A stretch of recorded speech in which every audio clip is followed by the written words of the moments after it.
So, why am I up here?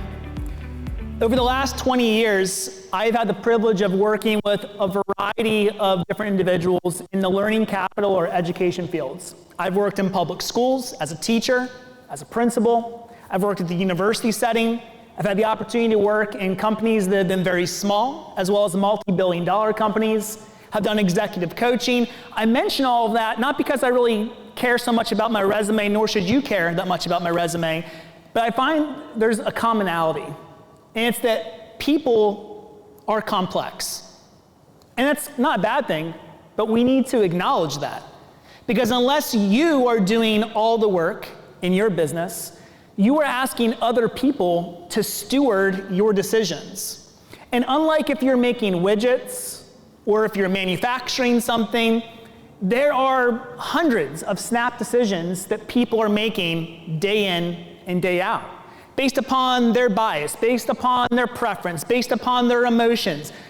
We can teach what we want, but will somebody execute on that? Because learning and action are two very different things. So the topic that we're going to talk about today in particular is CDL training, but what I hope you walk away with today, it's the who cares factor, is that you can replace CDL training with whatever action matters to you. I'm going to give you a framework or a skeletal structure that you can always start with from point A to point B. Point A is I want something done, and point B is what is actually happening. So why CDL training in particular?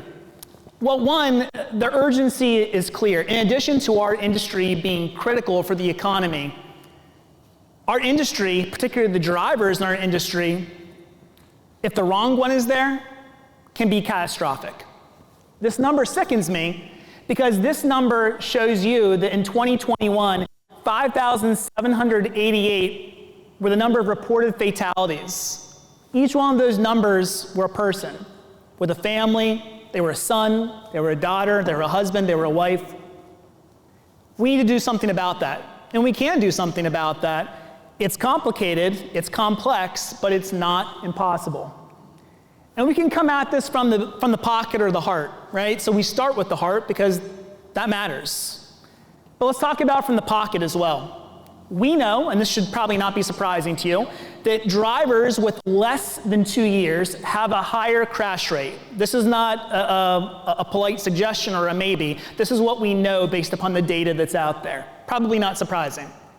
A new CDL driver is going to have a crash rate, so within their first year, on average with no intervention, is going to be 2 to 3 times higher than almost any other CDL driver. And what are the common violations? Again, probably not a surprise, but let's call them out.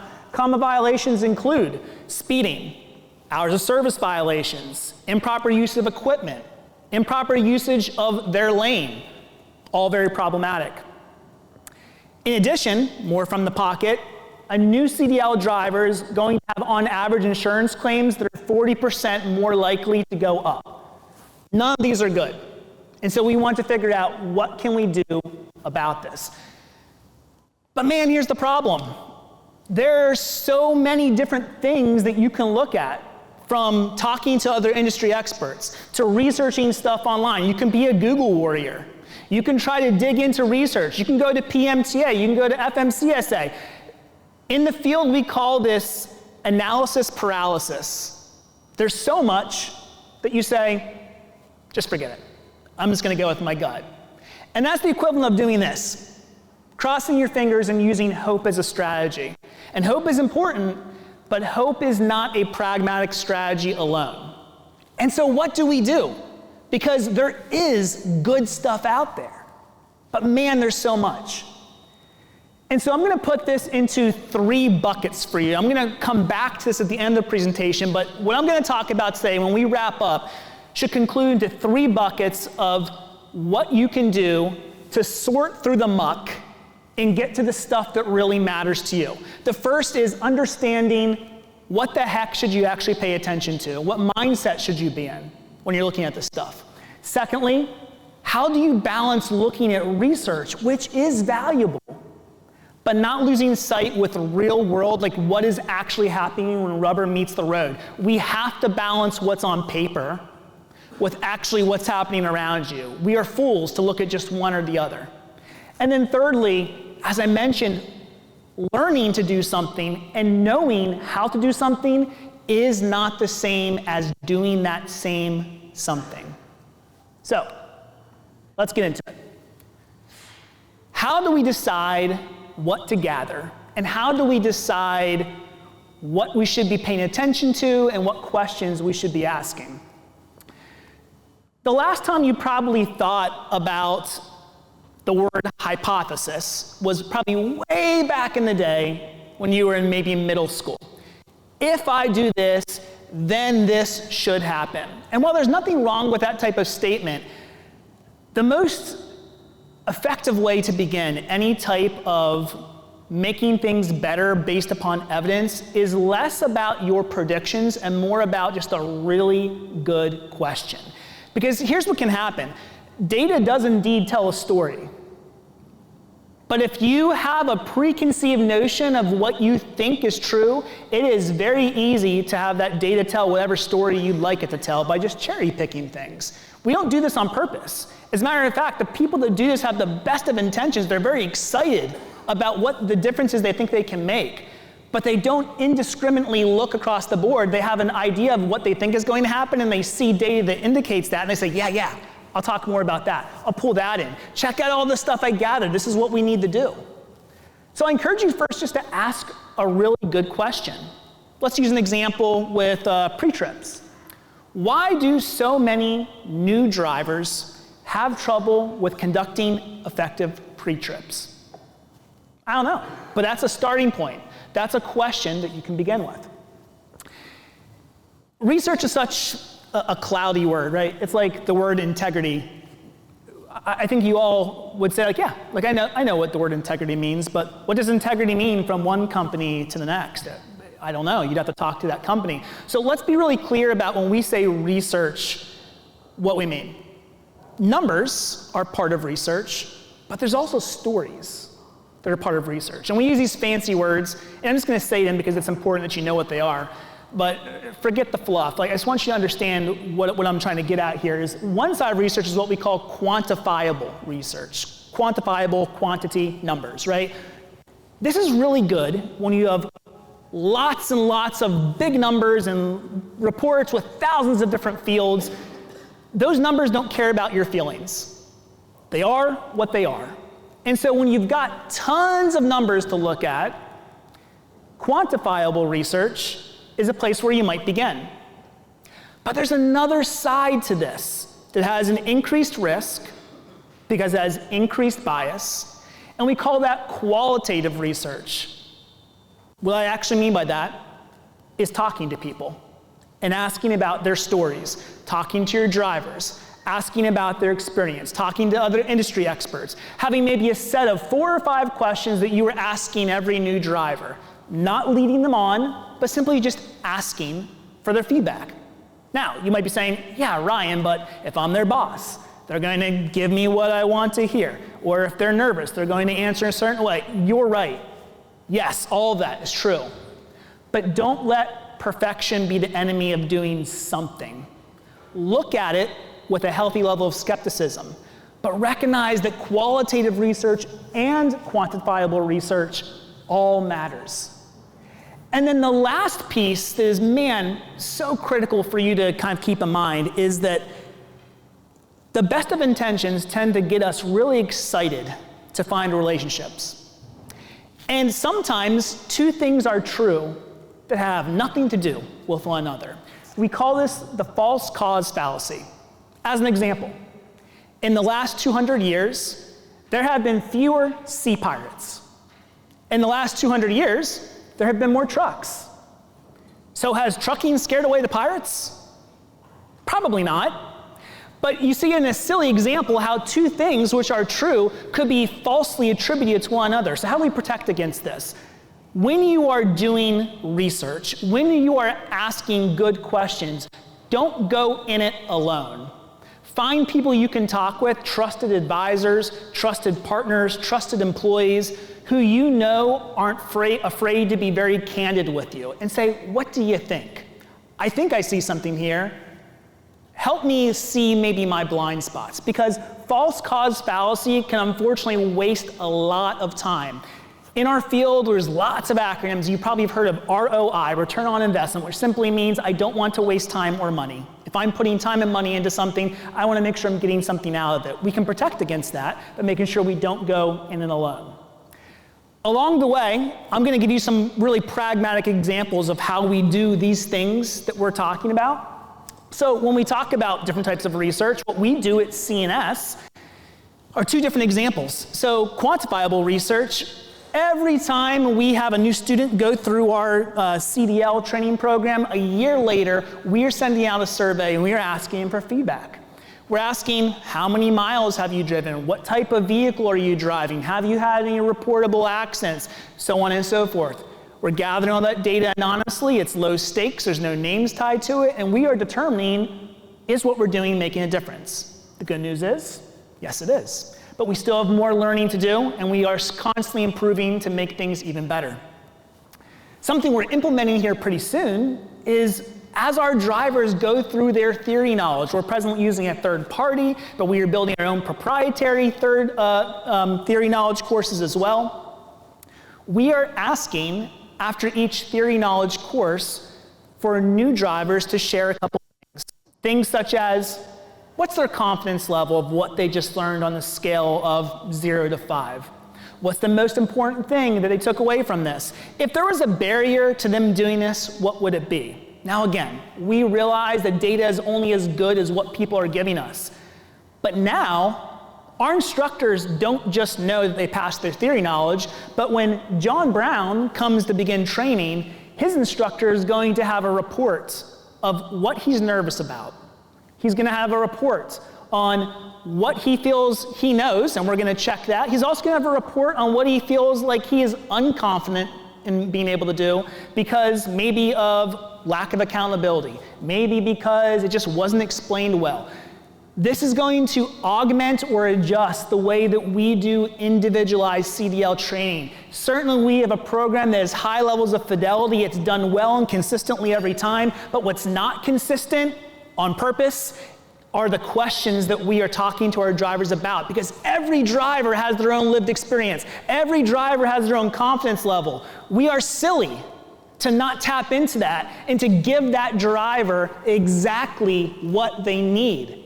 Not doing that creates accidents, which just adds to that sickening number I showed you before.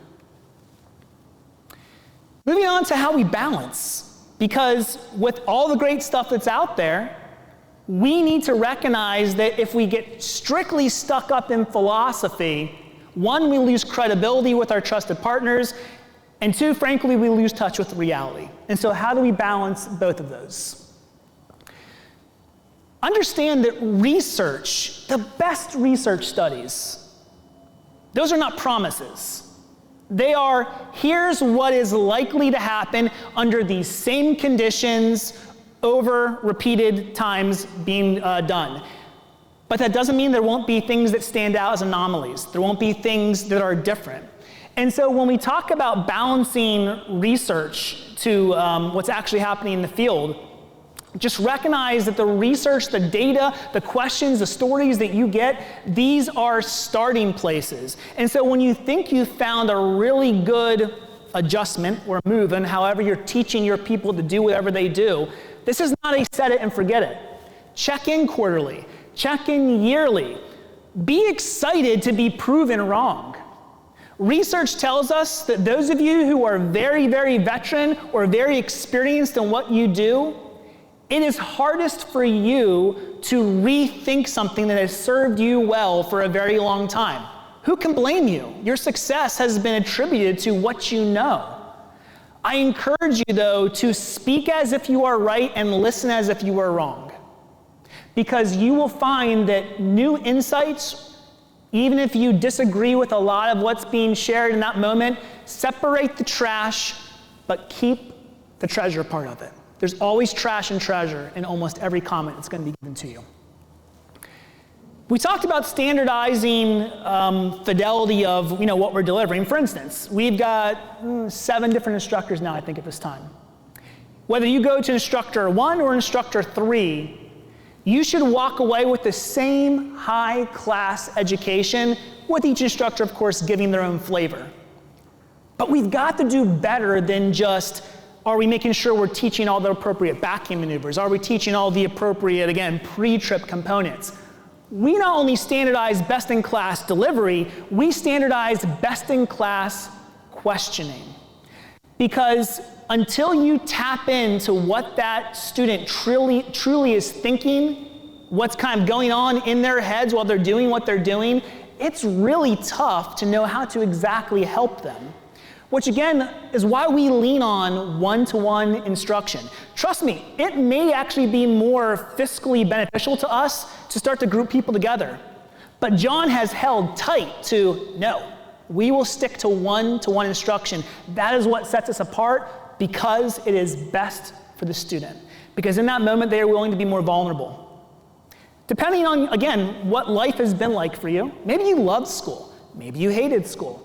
If you were in school and you always had trouble asking questions, or maybe you were made fun of for asking questions, can you imagine as an adult in a group of 4 or 5 asking a question? You're probably not. You're probably just going to put on a smile and just keep on rolling. When we've got one-on-one, people feel very comfortable asking questions, but we don't just wait and cross our fingers and hope for that to happen. Our instructors are taking the time to, after they're giving feedback on what is happening next, to say, why don't you talk that back to me? What did you just hear me say? Or with what I just shared, what are you most nervous about? With what I just shared, what really makes sense? And you're like, yeah, that's kind of what I thought. We standardize that. Yes, every instructor has their own flavor, but it's not something that we leave up to chance. And then lastly, we want to find candid industry partners. I see many of them in the room here today. We have an advisory board that comes to us about 4 times a year. And we want the brutal truth. Where are we succeeding? Where in your eyes are we failing? What are the pain points? What can we keep on doing better? Like, what are you experiencing right now through new drivers that need some work? Because we know that there's 2 levels of new, right? There's new when they come to us, but there's new again when they come to you. And so we want to hear, after a new student has left us and they get to you, what's working? What's not working? And I can promise you that when that's done, myself, Jolyn, who's around here somewhere, our VP of Ops for Driver Training Center, John, we are talking about, okay, how do we adjust? How do we pivot? Because know better, do better.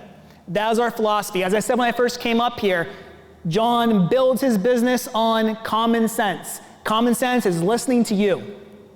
If you're telling us something, we need to pay attention to it. We are adjusting. And so how are we doing that? Like I said, we're talking about 2 different things that I just brought up already. The first is standardizing our curriculum. We don't have our instructors out there with a big sheet of paper and reading from it, but we are making sure that all of our instructors are delivering the same best-in-class, not just procedures, but same best-in-class conversations. And here you can see just one of many pictures of us bringing industry partners together, whether we're bringing people in together for a permit prep class, or we're bringing in live trainings, or we're bringing in our advisory groups. We have a lot to talk about, but more importantly, we have a lot to hear from you. So, you've taught it. How do you enhance the likelihood that it will be used? This is a sticky wicket. This is really, really difficult. But let me kind of try to break this down for you from 2 different angles. If somebody were to say to you, how do you know that your method for teaching is good? It's hard to kind of answer that. One of the most time-tested methods is what's called the Kirkpatrick method. And again, fancy names, but let's just talk about really what's this all about. You work backwards from level 4 to level 1. The reason there's a big rip in the middle of this screen is because most people are focused only on level 1 and level 2. There's learning that's provided. Months later, they're not doing the thing that you taught them to do. You say, more training. Another $1,000 later, 6 months go by, it's still problematic. More training. Maybe, but probably not. because there's something that's missed consistently, I have found, and a mistake that I made probably for the first decade of my career. So let's begin with level 4. And again, we're going to use pre-trip as our example here. The first thing is, what are the key performance indicators? Or just to put plain and simply, what's the thing that you want to see happen, whether it's a number or an outcome? And in this situation, the thing we want to see happen is successful DOT inspections when it comes to pre-trip. We want this to be successful every single time. Great. The next question is not what do you teach them. The next question is, what behaviors will I need to add, remove, or change in this human being that leads to successful DOT inspections with pre-trip? The most important thing you need to ask here are, what are the barriers that are going to get in the way? Like, let's be real about this.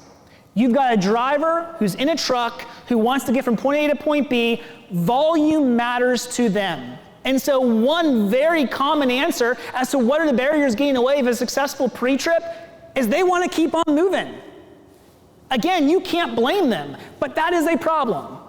And so what we need to do is figure out, how do we showcase that the cost of not doing a great pre-trip is actually, whether it's emotionally or monetarily, more valuable than the cost of just moving volume? Again, I don't know, because I'm speaking in hypotheticals here, but you will know when you start to talk to your people and understand kind of what story is it they're telling you. So what's the KPI? What's the behavior that needs change? Then go down to level 2. What do we actually need to teach them? That rip in the middle is what we call the learning chasm, because too often the learning, again, stops at 2, and we never cross the chasm. And this is a problem, because we waste money, you waste your time, it's low ROI, or return on investment. And then once you determine what you want to teach them, you talk about the delivery. Is it probably best to just give somebody a book and say, learn from it? Probably not. For some, maybe. Is it best to do things virtually for a pre-trip? Probably not. Maybe some. Let's get people in front of a truck, though, and let's actually point and touch and get underneath the truck and see these things. That delivery matters as well, too. So take whatever it is that you want to talk about with your employees and ask, what's the thing you want them to do at the end? In your experience, what's been the sticky wicket that's gotten in the way of them doing that thing well? If you don't know, ask people. Say, listen, I'm not asking because it's a gotcha. I'm asking because I really want to know what is getting in the way of this happening. Then understand what needs to be taught, and then think about how are you actually going to deliver that. But then what exactly is learning? Well, in its simplest state, it's a bridge between not knowing and knowing.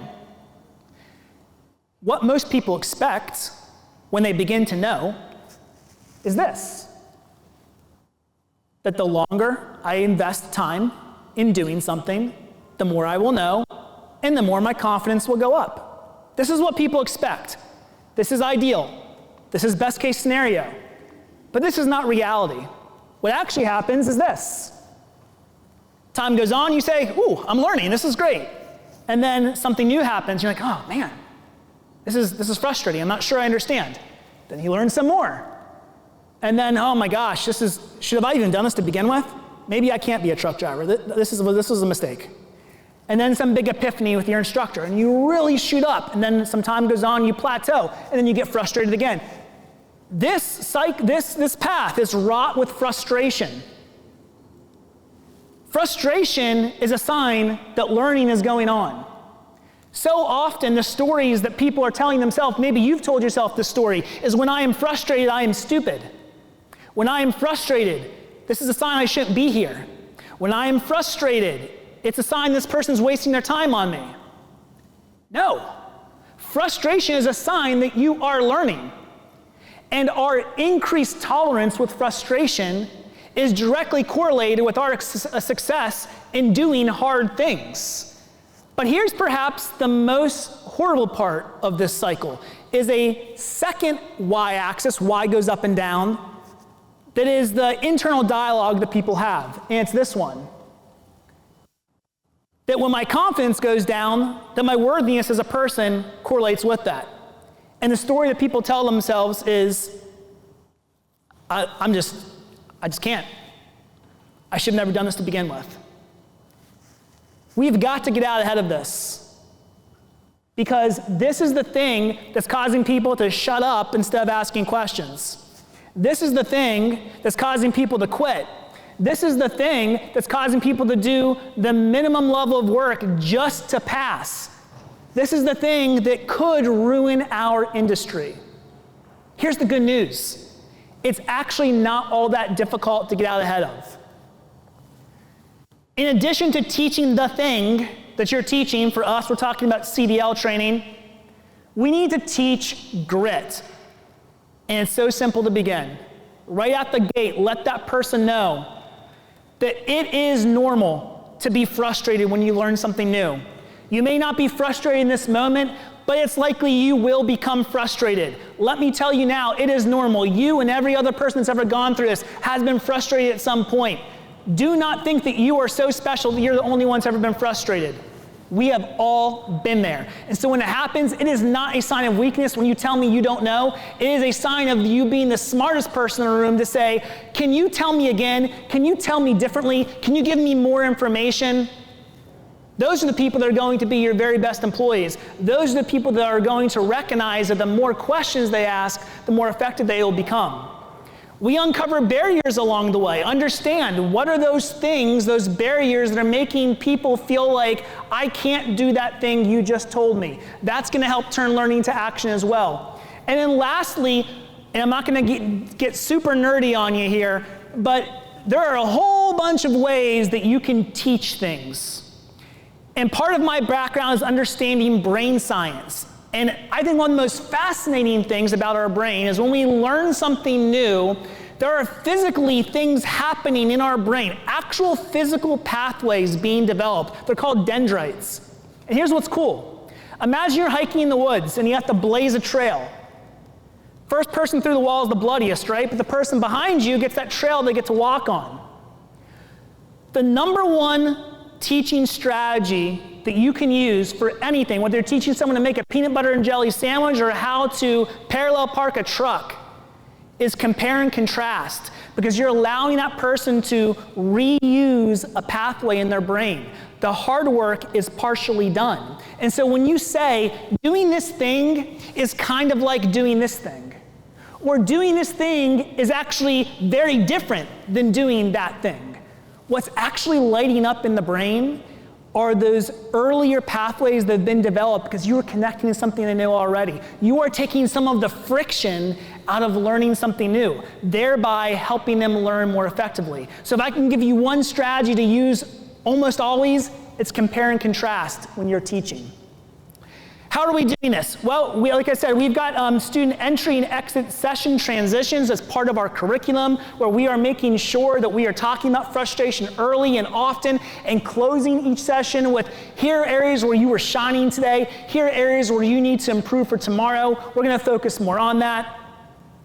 And we're also making sure that we are talking about how we can structure our sessions to allow our new students to be vulnerable, because trust is secondary to feeling vulnerable. If they can't be vulnerable with us, they won't trust us. If they can't trust us, they won't learn. So in summary, whether it's CDL training, or it's a peanut butter and jelly sandwich, or it's something else in your company, and you want to figure out, how do I start to make smart decisions from where I am to where I want to be? Begin by getting yourself in the right mindset. Ask I wonder questions. Consider, where should I begin? And if you're stuck, start somewhere. Don't just do nothing. Second, as you learn, balance what you're learning with what's actually happening. Get people around you to check you. Get people around you to look for blind spots. And then finally, remember that just because you've taught somebody something does not mean that you're going to do that same something. Make sure you ask that person, where do you think you may fail? Make sure you're letting that person know frustration is not a maybe, it's a likely, and we've all been there. Thank you for your attention. Thank you for doing what you do in our industry. We genuinely could not do what's happening in this economy without you. We're so glad that you're here. Enjoy the rest of your day. Thank you.